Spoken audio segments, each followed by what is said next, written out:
Assalamualaikum warahmatullahi wabarakatuh para sa ating mga kapatid na mga Muslim.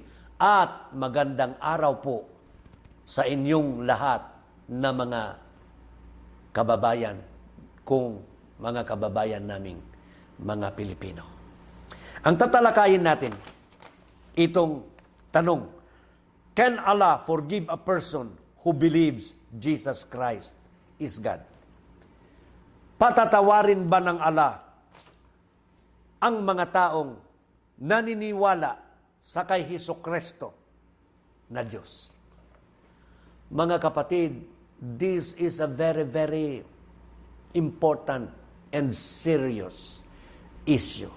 Not only today, but before, historically, and perhaps in the future.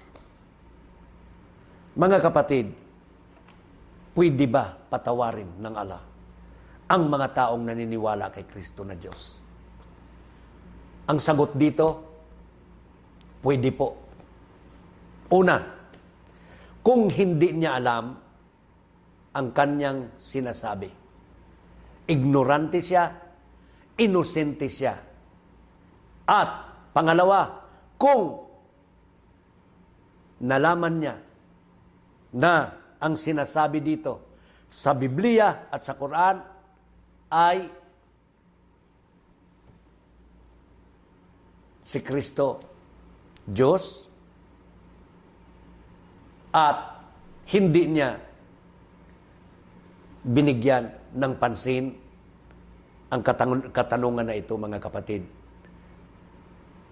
Ignorante siya, hindi seryoso ang kanyang pagtalakay sa mga katanungan na ito, patatawarin siya ng Allah kung siya ay magbalik loob sa Allah subhanahu wa ta'ala.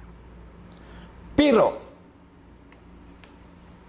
ang bawat tao na umaangkin, naniniwala na si Kristo, na si Hesukristo ay Diyos, kahit na narinig niya at nalaman niya ang katuruan ng Biblia na ito at narinig niya ang mensahe ng Islam na may iisang tagapaglikha lamang, and yet he insists to call Christ God, even though the Bible is silent to that issue,